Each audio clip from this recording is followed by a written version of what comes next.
Highness, good morning. Selamat pagi. I am Hannah Wong Abdullah, and this is Kennedy John. We are from the Commonwealth Association of Leadership, Malaysia. I'm very proud to introduce to you today our Executive Committee for the term 2020-2022. Kennedy is the Vice President of CALM, and we have as Secretary Yap Lee Ling, and Treasurer is Carmen Tong. We also have as committee members Dr. Phyllis Huang, Jonathan Lim, and Michelle Delahaye. I am very proud that we are a good mix of the multiracial and indigenous groups here in Malaysia, because it is so important to have local knowledge as we all adjust to the global situation. CALM was formed in 2018, and we were very honored to be hosted by Her Excellency Julia Bentley, the High Commissioner from Canada. In 2018, we also had a leadership pop-up here in Kota Kinabalu, where we had as keynote speaker Dr. Ronald McCoy. He's the Malaysian founder of a Nobel Prize-winning group, ICANN. And 2019, we had another leadership pop-up in Kuala Lumpur, and we invited community leaders to come and share with us about their leadership journeys. And we had a representative as well from the Australian High Commission.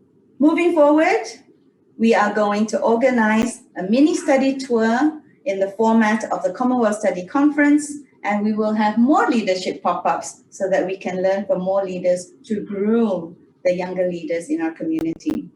We hope the travel restrictions will be lifted very soon, and we hope you can come and visit Malaysia again.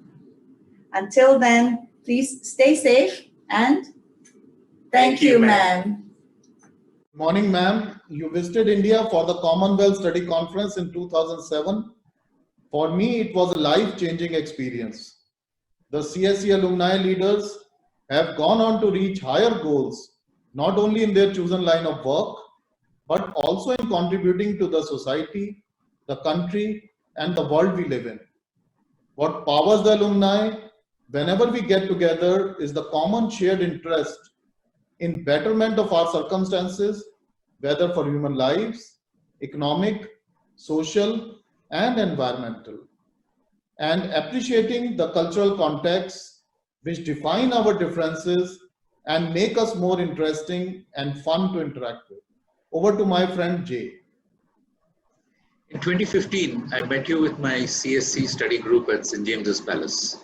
We fondly recall your inspiring conversations with us and your vibrant spirit. The journey that started there has continued in our thoughts, words, and actions. In December 2019, when global alumni from 10 countries met at Delhi for the AELD meet, we felt the energy of global connectedness in this movement started by your father. During the COVID-19 pandemic, our alumni in India and abroad have leveraged the same energy to provide protective gear for frontline workers, meals and shelter for homeless migrants, online education for young preschoolers, and reskilling for the underserved to join a new remote workforce. Our alumni is a force for good in these times as we support our Canada, UK, and others for planning future conferences. And just as in 2007, we look forward to a global program in India and the honor and privilege to host you here. Thank you. Thank you, ma'am. Jambo, Your Royal Highness. Welcome to magical Kenya, teeming with young people eager and ready to seize every opportunity. As you're aware, there are hundreds of alumni, CSC alumni in Africa. In Kenya, we're developing an organized and connected CSC network using the skills we learned to contribute to our communities. Our network provides bursary programs that equip future leaders to create an outstanding network emerging now from East Africa. It's our time to lead Africa. We are learning from overseas friends like CALM Malaysia and the CSC Global Alumni, embracing the new normal by exploring innovative ways to network and trade. Kenyans are resilient. They are young and hungry for change. CSC Global Alumni have helped organize the most spectacular alumni conference, the first alumni conference, Ufahamu, which means understanding in Swahili. It may be postponed for now, but with our talented CSC Kenya alumni, Rachel, Boniface, Camon, we are bouncing back and looking forward to welcome you back to Kenya, Mom. there's something special that I can announce today. We have started a program called Future Africa Girl to influence and positively contribute to the development, education of women and girls in Africa. The other very special initiative is the First Ladies of Africa. Mom, you will meet these exceptional women when you visit the conference. They will make a difference for the Commonwealth in Africa. We cannot wait to show you how CSC has and will make a difference in Africa. We are thankful to be CSC alumni in Kenya. Thank you, Mom. Good morning, Your Royal Highness. I'm very excited to be going after my good friend and colleague, Patricia, to represent Africa. I'm very excited today to be one of a number of South Africans contributing to this conversation. Over the last few years, more than 45 South Africans have taken part in the UK program alone. This is over and above the many who have attended past conferences in Canada, Australia, the UK, and beyond. We're a fairly engaged and excited bunch, always keen for a catch-up over breakfast, a lunch, or even sundowners. And when together, we learn a lot from each other, both about our own leadership development and also many lessons based on the many positive societal projects that we are all working on. We are planning to start a more formalized South African chapter in the coming year, as we feel this will enable us to host local South African pop-ups for other alumni wishing to know more about South Africa.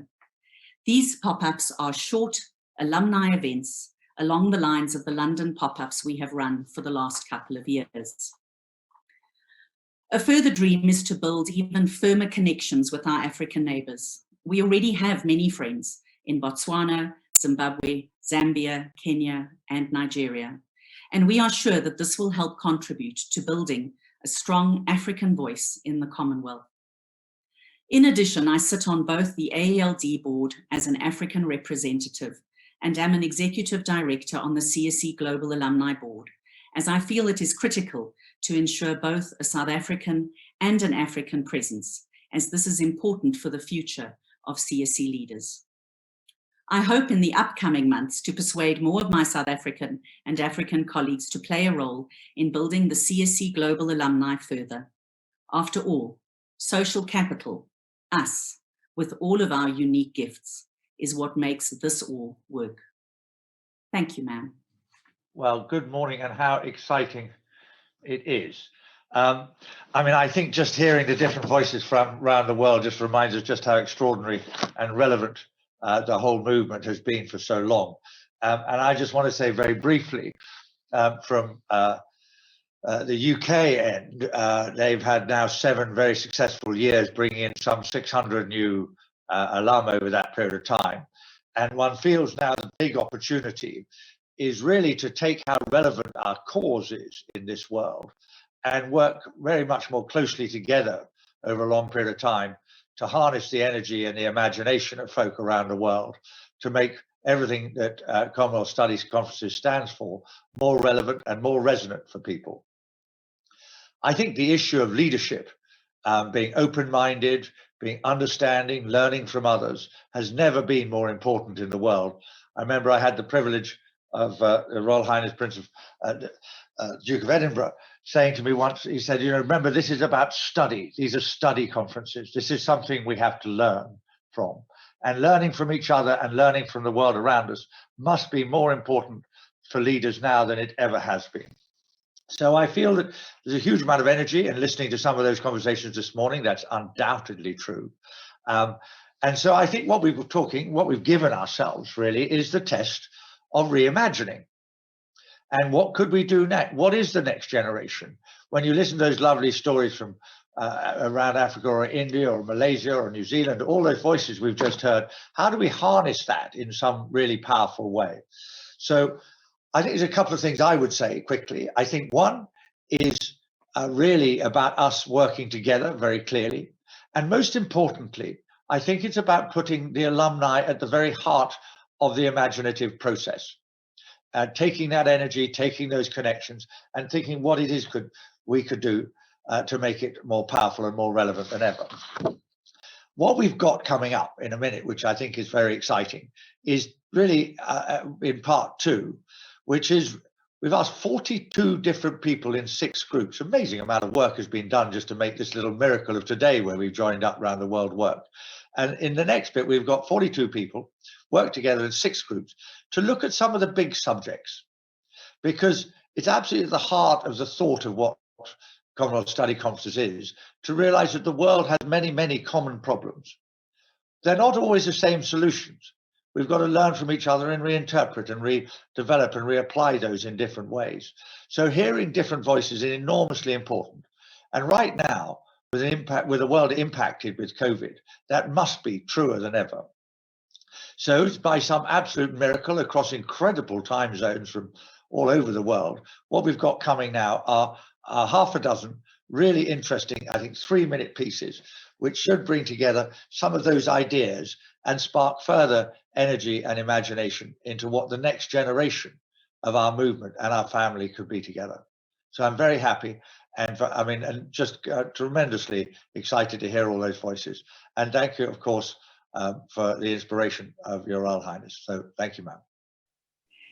Good morning, Your Royal Highness. This is Caroline Marsh from the UK.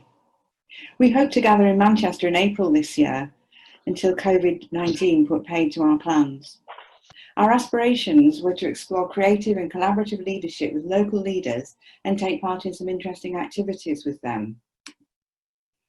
Our agenda included opportunities to visit the Whitworth Art Gallery, the Contact Youth Theatre, create objects with 3D, and join a park run, and take a guided walk with homeless people. We wanted to connect with the spiritual side of leadership, with the Minister to the business community in Manchester, to connect and collaborate together, and of course, most of all, have a bit of fun. Well, what now? We still have our aspirations, and study tours still have their place with CSC leaders. Manchester will still be there when we can go back, stronger and wiser. We don't know when, but we'll definitely make this happen. Thank you, ma'am. Good morning, Your Royal Highness. From the Duke of Edinburgh CSA Canada, a registered charity with a diverse 12-member board, including 3 from the Caribbean. In Canada, following earlier multi-year successes, we are planning regional Commonwealth Leaders Dialogues in Canada and the Caribbean to take place in the second half of 2021, as well as a legacy CSC 2022 event. We have advisory councils in place for programs in Western Canada, chaired by alumna Catherine Pennington, in partnership with Royal Roads University, and in Barbados, chaired by alumnus David Bino, in partnership with the University of West Indies, with the possible addition of a 3rd program in Eastern Canada with Acadia University. A program committee led by board director Connie Bonello is working to update the format of our dialogues to include both online and group experiential elements, with program themes focused on our core leadership values: critical thinking, technology, self, and society. We mustn't lose sight, though, of your father's vision for our unique, in-the-moment, peer-to-peer, real-time learning. A funding committee led by David Clark is developing an update to our funding program with a President's Council donor recognition event, hopefully for next June at the Tower of London. Thank you, ma'am. Great to see you all.